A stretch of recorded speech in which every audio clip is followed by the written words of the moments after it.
মানসিক রোগ প্রধানত দুই প্রকার, জটিল মানসিক রোগ এবং লঘু মানসিক রোগ। জটিল মানসিক রোগের মধ্যে সিজোফ্রেনিয়া, বাইপোলার ডিসঅর্ডার সহ আরো অনেক প্রকারভেদ। এমন ভাবে পড়তেছেন মনে হইতেছে কাল বাদে পরশু আপনার পরীক্ষা।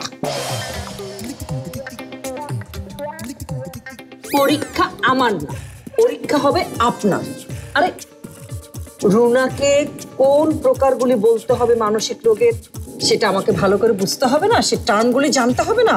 আরে আমি যদি ঠিক মতো না বুঝি না জানি আপনাকে বোঝাবো কি করে গন্ডমূর্খ? আচ্ছা ঠিক আছে, এতক্ষণ কইরা কি বুঝলেন একটু কম দেই।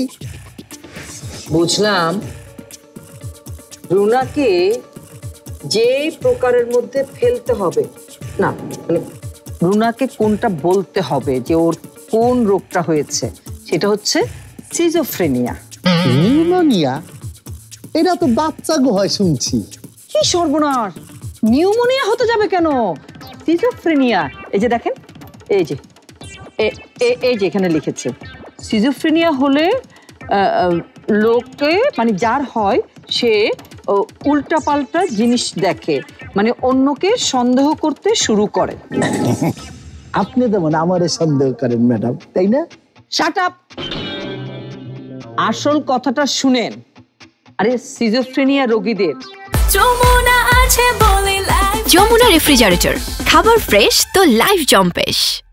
মূল লক্ষণ হচ্ছে হ্যালুসিনেশন, মানে এই রোগীরা না এমন কিছু কথা শুনতে পান বা এমন কিছু দেখতে পান যার বাস্তব কোনো ভিত্তিই নেই।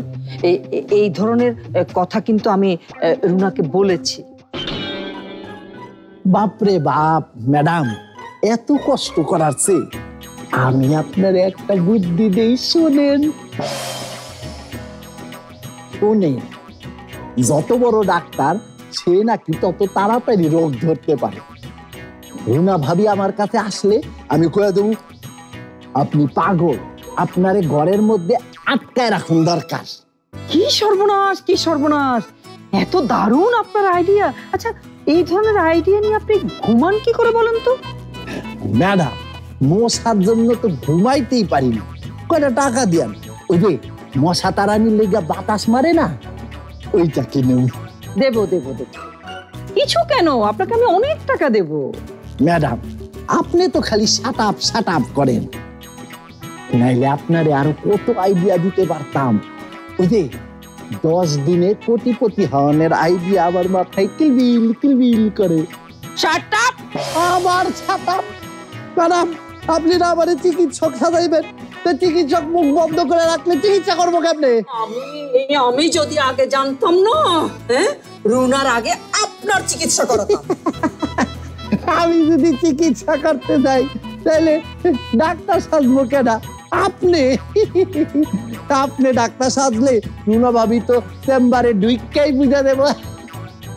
দাদা ভাই আমার মেজাজ কিন্তু খুব খারাপ হচ্ছে। আমি যদি মেজাজ কন্ট্রোল করতে না পারি না, তাহলে আপনাকে এই টাকার দরকার আপনার না? আপনার অনেক টাকার দরকার তো শুনেন, আমি আপনাকে টাকা দেব এবং কত টাকা দেব সেটা নির্ভর করবে আপনার অভিনয়ের। সেই কথা আগে বলবেন না। এখন থেকে আমি সব সময় অভিনয়ের মধ্যেই থাকি। শুধু অভিনয় না, টাকা পাইলে আমি রুনা ভাবিরে ব্রিজের উপর নিয়ে ধাক্কা দিয়া ভালায়া দেব।